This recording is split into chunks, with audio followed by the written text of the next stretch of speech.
اللهم صل على سيدنا محمد يا رب صل وسلم دائما ابدا على حبيبك. دفعہ یہ آیت پڑھی تھی ام نجعل المسلمین کالمجرمین، تو کسی نے بتایا کہ افا نجعل المسلمین، تو وہ افا نجعل ہے، ام نجعل نہیں ہے، لیکن مطلب دونوں کا ایک ہی ہے. اور ایسی کوئی مسٹیک بیان کے دوران ہوا کرے تو اسی وقت بتا دیا کریں. اب آیت میں اگر کوئی زبر زیر کی غلطی تو یہ نہیں تھی، لفظ کی غلطی تھی، لیکن چونکہ میننگ سیم تھے تو وہ افا نجعل کے بجائے میں نے ام نجعل کہہ دیا، تو اسی وقت یہ بول دینا چاہیے بھئی افا نجعل. آیت میں اگر کبھی بھی کوئی مسٹیک ہو نا فوراً بولنا چاہیے پڑھنے میں. اس میں کوئی ادب نہیں ہے کہ جی وہ مفتی صاحب محسوس نہ فرمائیں. یہ ایسا ہی ہے جیسے کہ کسی کی چائے میں مکھی گر گئی، وہ پی رہا ہے، آپ کہہ رہے ہیں کہ مفتی صاحب کہیں محسوس نہ فرمائیں، بعد میں بتائیں گے. تو بعد میں تو موقع چلا گیا نا. اب ایک چیز ریکارڈنگ میں اپلوڈ بھی ہو گئی، چلی بھی گئی، تو وہ اسی وقت بتانا چاہیے. کسی بڑے کی چائے میں مکھی گر جائے تو فوراً ٹوکو گے نا بھائی احتیاط کریں.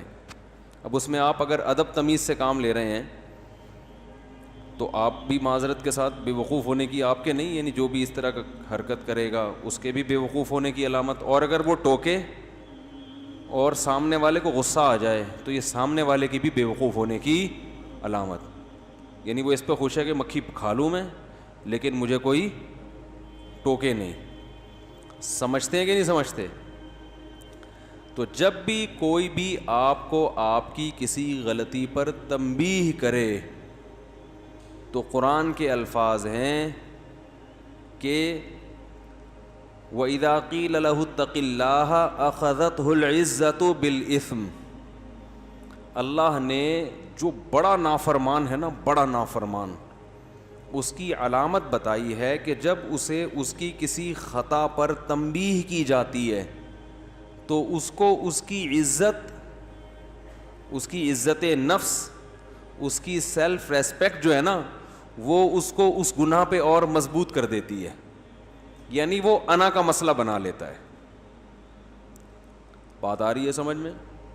تو اللہ نے فرمایا فحسبہ جہنم. یہ بھی قرآن کا انداز ہے. فرمایا یہ نہیں کہ ایسا شخص جہنم میں جائے گا، یہ بھی نہیں. فرمایا اس کے لیے جہنم کافی ہے.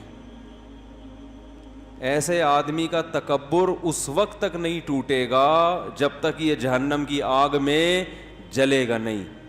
کیونکہ کسی کا جو تکبر سمجھتے ہیں نا، بڑا اپنے آپ کو کچھ سمجھنا، یہ یا تو دلائل سے سمجھ میں آتا ہے اور دلیل ماننے کی اس میں صلاحیت ہے ہی نہیں، کیونکہ دلیل سننے کی صلاحیت نہیں ہے تو ماننا تو اگلا اسٹیپ ہے نا. ہائے ہائے ہائے، بات اب یہاں سے مسئلہ سیٹنگ آؤٹ ہونا شروع ہو گئی. دیکھو 2 اسٹیپ ہوتے ہیں، یہ سب پر فٹ آتی ہے یہ بات. ہر انسان سے غلطی ہوتی ہے کہ نہیں ہوتی؟ ہر انسان تربیت کا محتاج ہے یا نہیں ہے؟ اگر انسان تربیت کا محتاج نہ ہوتا، ہر آدمی اپنے بارے میں رکھ کے سوچے، تو اللہ پیغمبروں کو بھیجتے؟ کہتے خود ہی تم فنڈر ہو، خود ہی سوچ سوچ کے ٹھیک بن جاؤ. خود ہی سوچ سوچ کے کیا بن جاؤ؟ اپنا اچھا برا خود ہی سوچو اور کیا بن جاؤ؟ ٹھیک ہو جاؤ.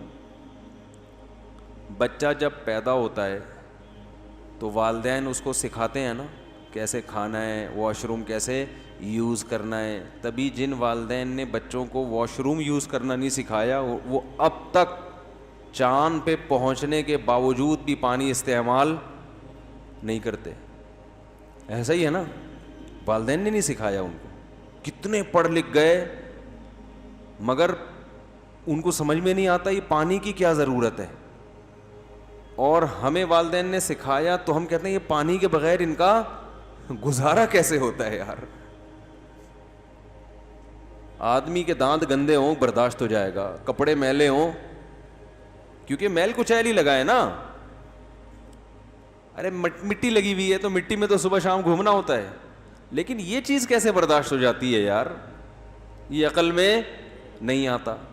تو اس سے پتہ چلتا ہے کہ انسان تربیت کا بہت زیادہ محتاج ہے. بات بات پہ اس کو کیا چاہیے, تنبیہ. کوئی اسے ہر وقت بتاتا رہے یہ صحیح ہے اور یہ غلط, ہر وقت. ہمارے حضرت مفتی رشید احمد صاحب رحمہ اللہ تعالی فرمایا کرتے تھے کہ ایسے شخص سے بیعت ہو جو ٹراخ ہو. یہ حضرت کی اپنا لفظ تھا. کیا ہو, ٹراخ, ٹے رے الف اور خے. یہ حضرت نے خود ایک لغت بنائی تھی. اس کا مطلب ٹر ٹر کرنے والا. کیا کرنے والا؟ ہم کہتے ہیں نا بھائی ہر وقت ٹر ٹر کرتا رہتا ہے, ہر وقت بولتا رہے گا, کبھی چپ بھی بیٹھا رہا کر, ہوتا ہے نا. تو حضرت فرمایا کرتے تھے جس سے بیعت ہونا, اپنے آپ کو جس کے حوالے کرو اپنی تربیت کے لیے, تو اس شیخ کو منتخب کرو جو کیا ہو, گویا ہر وقت ٹٹر کرتا ہو. ٹٹر کا مطلب ہر وقت بولتا ہو کہ یہ غلط ہے, یہ غلط ہے, یہ تم غلط کر رہے ہو, یہ تم غلط کر رہے ہو, یہ تم نے غلط کیا, یہ تم نے غلط کیا. 24 گھنٹے آپ کو آپ کی غلطیاں بتاتا رہے. فرمایا پھر انسان انسان کا بچہ بنتا ہے. اتنی تربیت کی ضرورت ہے انسان کو. موضوع چینج ہو گیا, سورہ قلم سے تھوڑا سا ہٹ گیا ہوں میں, لیکن بھائی مقصد تو اصلاح ہے نا, تو جو بات فائدے کی ہو اسی کو پارسل کرنا چاہیے. تفسیر کے جو میرے اوریجنل لیکچر ہو رہے ہیں وہ آپ سن سکتے ہیں. وہ شروع میں 8 لیکچر گرامر کے ہیں. میرا چینل ہے مفتی طارق مسعود اسپیچز, اس میں پیر, منگل اور بدھ کو 3 دن وہ لیکچر رات کے وقت چلتے ہیں. وہ آپ سنیں تو وہ ٹو دا پوائنٹ تفسیر ہی ہے. اس میں قرآن سمجھ میں آئے گا ڈائریکٹ. اس میں گرامر بھی ہے, عربی گرامر. وہ 68 نمبر لیکچر ابھی اپلوڈ ہوا ہے میرا خیال ہے, 68 یا 69. یہ جو مجلس ہے یہ واعظ و نصیحت کی ہے. اس میں ہمیں لگے گا کہ کہیں اسکرو پانے سے کہیں بھی ٹائٹ کرنے کی ضرورت ہے تو ہم وہ والا اسکرو ٹائٹ کرنا. بھائی میکینک کے پاس گاڑی لے کر جاتے ہیں تو آپ بولتے ہیں جی اس گاڑی کی ٹیوننگ کر لو. اب اچھا میکینک ہوگا تو اس کو ٹیوننگ کے علاوہ بھی اگر کوئی گاڑی میں کام نظر آئے گا کہ بھائی یہ نٹ تھوڑا سا ڈھیلا تھا, یہ دروازہ تھوڑا وائبریٹ کر رہا ہے, تو اسکرو وہ کیا کرے گا, اس کو ٹائٹ کر دے گا. تو یہاں پر جو آپ آتے ہیں یہ سوچ کے بیان سننے کے لیے بیٹھا کریں کہ مفتی صاحب جس وقت جو اسکرو ڈھیلا دیکھیں گے اس کو ٹائٹ کرنا شروع کر دیں گے. ٹھیک ہے نا. اور نیت ہماری یہ ہوتی ہے کہ میری اپنی بھی اصلاح ہو, کہ ہم کو شیخ و مرشد تو ہے نہیں. تو ہمارے حضرت فرمایا کرتے تھے کہ اپنی اصلاح کسی ایسے شخص سے کراؤ جو ہر وقت تمہیں تمہاری غلطیاں بتاتا رہے. دیکھو ڈاکٹر کے پاس جاتے ہو, اچھا ڈاکٹر نا, تو وہ آپ کو آپ کی باڈی میں جو فالٹ ہیں وہ بتائے گا, یہ جو خوبی ہیں وہ بتائے گا, فالٹ بتائے گا. اب آپ ڈاکٹر کے پاس گئے, اس نے آپ کو بتایا ماشا, اب آپ کو فیور بھی ہے, آپ کا جگر بھی صحیح کام نہیں کر رہا, کڈنی کا بھی پرابلم ہے. ڈاکٹر کیا کر رہا ہے, آپ کو کہہ رہے ہیں ماشاء اللہ آپ کی صحت زبردست, آپ کو آپ کی نظر 6/6 ہے, سننے میں بھی آپ کو کوئی پرابلم نہیں, آپ ماشاء اللہ پھوڑتے بھی طبیعت سے ہیں, ہاضمہ بھی آپ کا ٹائٹ, دانت آپ کے بڑے خاندانی رکھے ہوئے ہیں. تو یہ ڈاکٹر ہے کوئی؟ یہ تو بگاڑ رہا ہے آپ کو.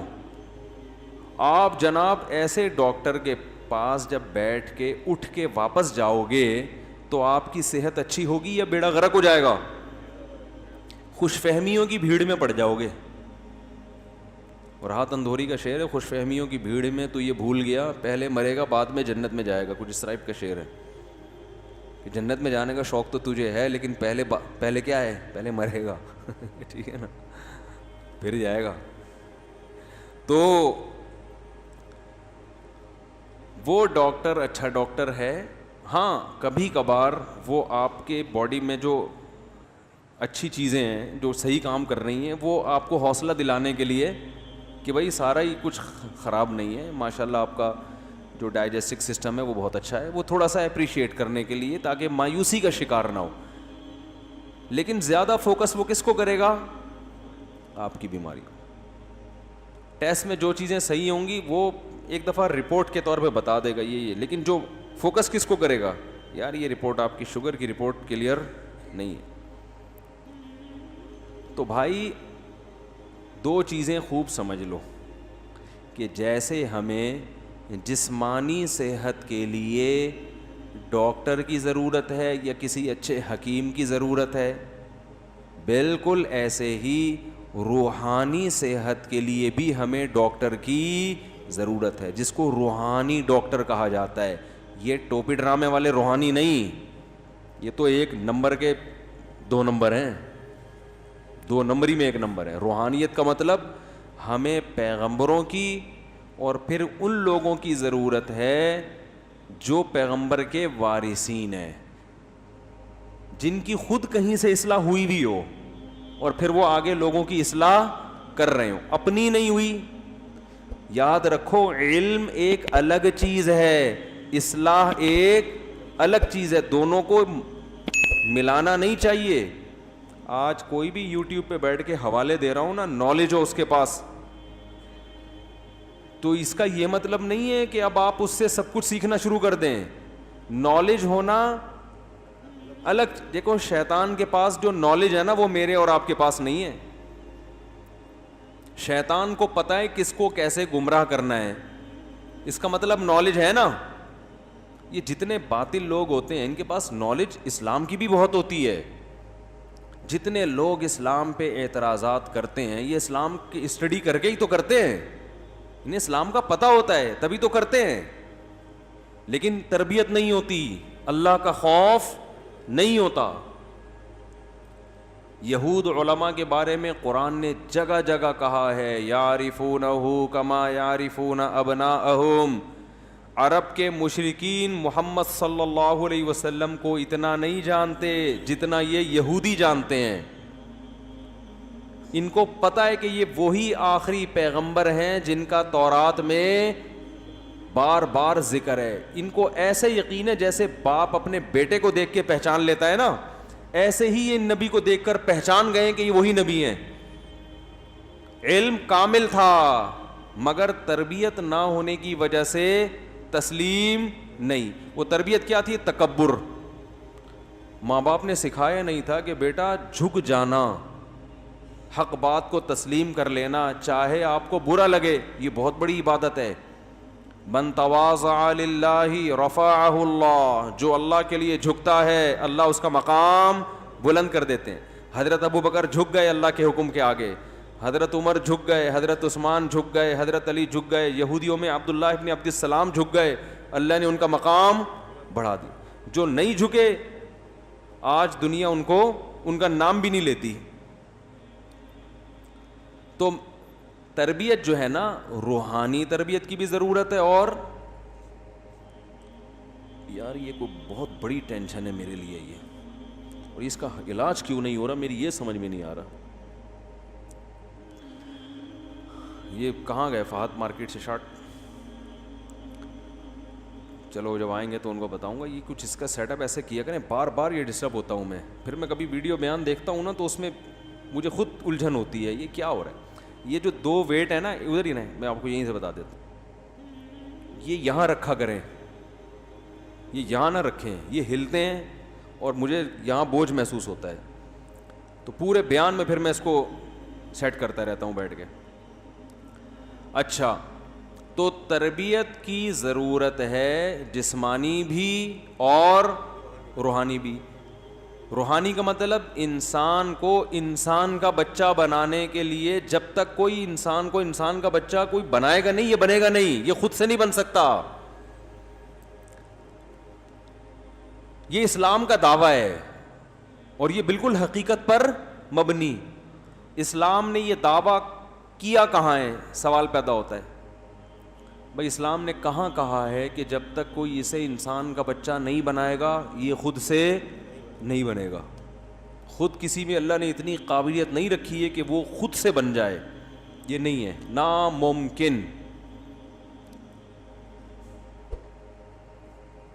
دیکھو نا, گوروں میں واش روم میں پانی کا رواج نہیں ہے نا, تو خود سے بن گئے ہیں؟ نہیں بنے نا, ماں باپ نے نہیں سکھایا, ماں باپ کو ماں باپ نے, تو وہ حیران ہوتے ہیں یار یہ پانی وانی کیا ہوتا ہے, اور ہم کہتے ہیں یہ بغیر پانی کے کیسے بھائی, ممکن ہی نہیں ہے. تو یہ صرف ایک چیز نہیں ہے, درجنوں چیزیں ہیں. اس کی دلیل قرآن مجید کی آیت ہے, هو الذی بعث فی الامیین رسولا منہم یتلو علیہم آیاتہ ویعلمہم الکتاب والحکمہ ویزکیہم. اللہ فرماتے ہیں ہم نے پیغمبر کو بھیجا جن کا کام قرآن کی آیتیں تلاوت کرنا, یعنی قرآن پڑھ کے سنانا تاکہ تمہیں یاد ہو جائے کہ اللہ نے کیا میسج ڈیلیور ہو جائے, جو میسج کا جو متن ہے نا وہ کیا ہو جائے, وہ ڈیلیور, یعنی متن پہنچانا کہ الحمد سے لے کے والناس تک یہ اللہ کی ورڈنگ ہے, اللہ کے یہ الفاظ ہیں. یہ پیغمبر کے بغیر یہ چیز مل سکتی تھی ہمیں؟ ارے بھائی سفیر کا کام ہوتا ہے, جس ملک کا سفیر ہے وہ سفیر واسطہ بنتا ہے, اس ملک کا پیغام آپ تک پہنچا دیتے کہ بھئی یہ ڈونلڈ ٹرمپ کے یہ الفاظ ہیں, یہ لیٹر ہے, یہ لیٹر میں آپ کو دے کے جا رہا ہوں. سمجھانا سفیر کے ذمے عام طور پر نہیں ہے. سفیر کا کام ہے بھئی یہ میسج ہے, امریکہ کا سفیر آئے گا تو بھئی یہ میسج ہے, یہ میں ڈیلیور کر کے جا رہا ہوں, یہ آپ کے نام پیغام ہے, چاہے وہ الفاظ میں ہو یا ریٹن فارم میں. آگے سمجھانا, اس کی شرح کرنا, یہ میرے ذمے, بعض دفعہ سفیر کے ذمے نہیں ہوتا. تو پہلی ذمہ داری پیغمبر کی کیا ہے؟ یتلو علیہم آیا. اس پر مشرکین کہتے تھے کہ اللہ نے اپنا پیغام کے لیے ساری دنیا کے سارے انسانوں میں اپنا پیغام پہنچانے کے لیے ایک شخص کو اس کی سلیکشن کیوں کی ہے, ہر ایک کو الگ الگ کیوں نہیں دے دیا اللہ نے پیغام؟ بھئی ہر ایک کو الگ, یعنی قرآن ہر ایک پر نازل ہو جاتا؟ اس کے قرآن نے جوابات دیے ہیں کہ اللہ کی آدم علیہ السلام کے زمانے سے لے کر اب تک یہ عادت نہیں ہے کہ ہر ایک سے ہم کلام ہو. ہمیشہ سے جو سسٹم چلتا آ رہا ہے وہ یہی ہے کہ ایک کی سلیکشن ہوتی ہے, اس کو اللہ ذریعہ بنا کر دوسروں تک بھیجتے ہیں, اور اس کو اس کے سچا ہونے کے دلائل قائم کر دیتے ہیں, معجزوں کے ذریعے, اس کی اپنی سیرت کے ذریعے, اس کی اپنی زندگی کو ایسا بنا دیتے ہیں کہ دنیا کو یقین آ جاتا ہے کہ یہ جھوٹا نہیں ہو سکتا, یہ اللہ نے اپنے ذمے لیا ہے. اور قرآن میں اللہ نے کہا کہ کوئی جھوٹ مجھ پہ باندھے گا اس کو پنپنے نہیں دوں گا میں. یہ نہیں ہو سکتا کہ جھوٹا نبی کی نبوت چل بھی جائے, یہ نہیں ہو سکتا. آپ کہہ سکتے ہیں مرزا کی چلی ہے, قادیانی کی نہیں چلی ہے, اس پر میں ایک مستقل بیان کر چکا ہوں, وہ اس کو چلنا نہیں کہتے, اپنی کوئی حیثیت سرے سے ہے ہی نہیں, ٹھیک ہے نا. تو اس پر ایک تفصیلی بیان ہو چکا ہے, اگر میں ادھر گیا تو پورا ٹاپک چینج ہو جائے گا. دوسرا کام پیغمبر کی ذمہ داری اللہ نے لگائی, یتلو علیہم آیاتہ ویعلمہم الکتاب. پیغمبر ان کو کتاب سکھائیں گے بھی. سکھانے کا مطلب کیا ہے؟ جیسے کوئی امریکہ کا سفیر امریکہ کا پیغام لے کر آیا نا, تو بعض دفعہ تو اس کا کام ہوتا ہے متن پڑھ کے سنا دینا, لیکن اس کے ذمے امریکہ نے یہ بھی لگایا کہ سمجھانا بھی کس کے ذمے ہے؟ آپ کے ذمے. جیسے ہم بعض دفعہ کسی کو فتویٰ لکھ کے دیتے ہیں, وراثت کا فتویٰ وہ لکھ دیا ہم نے. بعض دفعہ ایسے ہوتا ہے کہ جب ہم اس کو لکھ کے دیتے ہیں نا بھئی یہ فتویٰ ہے, تو پڑھنے والی کی سمجھ میں آتا نہیں, وہ ہمارے پاس ہمارا فتویٰ لے کے آتا ہے, حضرت یہ سمجھا دیں ہمیں, تو ہم اس کو بیٹھ کے گھنٹوں گھنٹوں سمجھا رہے ہوتے ہیں کہ یہ مطلب ہے, یہ مطلب ہے, پہلے یوں کرو پھر. تو وہ جو ڈیفینیشن ہوتی, وہ جو ڈیفائن کیا جا رہا ہوتا ہے, وہ اس فتوے کے علاوہ ہماری اپنی آسان زبان ہوتی ہے. فتوے کی زبان قانونی ہوتی ہے نا, لگے بندے الفاظ ہوتے ہیں, تو ہم پھر اپنے اسٹائل میں اخپل طریقے سے اس کو کیا کرتے ہیں, بولو بھائی, سمجھاتے. یہ جو سمجھانا ہے یہ فتویٰ نہیں ہوتا, بلکہ فتوے کی شرح ہوتی ہے. بہت مشکل ہے سمجھانا. یہ اس فتوے کی کیا ہوتی ہے؟ شرح. تو تو یہ الفاظ اور فتوے کے الفاظ کیا ہوتے ہیں؟ چینج ہوتے ہیں. یہ سیم اگر ہو تو شرع تھوڑی ہوئی. میرے منکرین حدیث سے بحث ہوئی تھی نا, میں وہ بحث نہیں بتا رہا, صرف اتنی بات. وہ منکرین حدیث کہتے تھے یتلو علیہم آیاتی و یزکیہم و یعلمہم, یزکیہم پہلے ہے, ایک آیت میں یزکیہم بعد میں اور ایک آیت میں یزکیہم پہلے, دونوں طرح کی آیتیں. تو جو وہ یہ کہتے ہیں نا کہ حدیث حجت نہیں ہے, کہتے ہیں صرف قرآن کو مانو, قرآن کو. تو میں نے ان سے کہا قرآن خود کہہ رہا ہے کہ نبی کا کام ہے کتاب سکھانا, تو اگر حدیث کو نہیں مانتے تو نبی نے جو سکھایا ہے وہ گیا کہاں؟ اور جب نبی صحابہ کو سکھا رہے تھے, اس کا مطلب صحابہ براہ راست قرآن نہیں سمجھ سکتے تھے. نبی سے قرآن کا متن تو لیا صحابہ نے, اس متن کا مطلب بھی لیا ہے صحابہ نے, اور جو مطلب اور شرح اور جو اس کی تفصیل ہے وہ اس متن کے علاوہ کوئی چیز ہے. تو اگر یہ حدیث حجت نہیں ہے تو پھر وہ علاوہ کہاں ہے؟ اگر نہیں ہے تو اس کا مطلب ہم قرآن سمجھ سکتے ہی نہیں ہیں. آپ لوگ کی سمجھ میں آ رہا ہے میں کیا کہہ رہا ہوں؟ ارے جب صحابہ کی سمجھ میں نہیں آ سکتا تھا نبی کے سکھائے بغیر, تو میری اور آپ کی سمجھ میں قرآن کہاں سے آئے گا حدیث کے بغیر؟ آپ کہہ سکتے ہو کہ صحابہ کی سمجھ میں آ سکتا تھا تو ہماری سمجھ میں بھی آ سکتا ہے. سوال یہ کہ اگر صحابہ کی سمجھ میں قرآن براہ راست آ سکتا تھا تو اللہ نے نبی کے ذمے کیوں لگایا یعلمہم, نبی سکھائیں گے ان کو؟ تو اس سے پتہ چلا کہ صحابہ عربی جان کر ان کی زبان میں قرآن نازل ہوا, پھر بھی قرآن کو براہ راست نہیں سمجھ سکتے تھے جب تک کہ نبی ان کو تشریح نہ کریں. اور ایسا ہوا ہے, بہت سے صحابہ سے قرآن کی آیتوں میں مسٹیک ہوئی ہے. جب نبی کے پاس آئے تو آپ صلی اللہ علیہ وسلم نے ان کو ان کا مطلب بتایا. مفتی طارق مسعود صاحب کے بیانات سننے کے لیے youtube.com/مفتی طارق مسعود کو سبسکرائب کریں, اور اگر آپ لائیو ویڈیو کو کبھی بھی مس نہیں کرنا چاہتے ہیں تو سبسکرائب کرنے کے بعد بیل آئیکن پہ کلک کرنا مت بھولیں. جزاک اللہ.